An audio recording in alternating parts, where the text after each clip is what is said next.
New education பாலிசியில வந்து நீங்க கையெழுத்து போடல, நீங்க பாலிசியில சைன் பண்ணல, அதனால நாங்க கொடுக்கல, அவ்வளவுதானே சொன்னீங்க.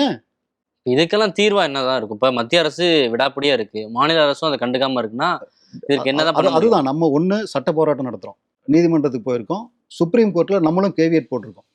சப்போஸ் மாநில அரசாங்கம் மத்திய அரசாங்கம் ஏதாவது அவங்க வேற ஏதோ ஒரு டிமாண்டை வச்சுக்கிட்டு சுப்ரீம் கோர்ட் போனா கூட எங்களை கேட்டுட்டு ஒரு முடிவு பண்ணுவாங்க. அதுக்காக நாங்கள் கேவியட் ஏற்கனவே போட்டு வச்சிட்டோம். ஏன்னா எங்களுக்கு அந்த குழந்தைகள் மேல அக்கறை இருக்கு. 5-6 லட்சம் குழந்தைகள் தமிழ்நாட்டில் இருக்காங்க. மார்க்சிஸ்ட் கம்யூனிஸ்ட் கட்சியினுடைய தலைவர் பொதுச் செயலாளர் கூட பல தடவை அறிக்கை விட்டாரு. நாங்க அதிமுகவுடைய பொதுச் செயலாளர் எடப்பாடி பழனிசாமி அவர்களை சந்திச்சு சொன்னது போது அவரும் ஒரு அறிக்கை விட்டாரு. பாமகல இருந்து அறிக்கை விட்டாங்க. பாமகல இருந்து அறிக்கை விட்டாங்க. ஆனா அறிக்கை விடுறதோடு நின்னுக்கிறாங்க. அரசியல் கட்சிகள் இத்தனை லட்சம் குழந்தைகளுக்காக தெருவில் வந்து போராட மாட்டேங்கிறாங்க. நான் கேட்குறேன், இவ்வளோ லட்சம் குழந்தைகள் இல்லையா? தேர்தல் கூட்டணி பற்றி பேசுறீங்க, வெற்றி தோல்வி பற்றி பேசுறீங்க. இந்த குழந்தைகளுக்கு யார் பின்னாடி நிற்க போறா? இவ்வளோ பெரிய பலமுள்ள அரசியல் கட்சிகள் தான் நீங்க. நீங்க ஏன் இதில் வந்து இறங்க மாட்டேங்கிறீங்க? கூட்டணி கட்சியாக இருந்தால் சொல்லக்கூடாதா? இது என்ன பிரச்சனை?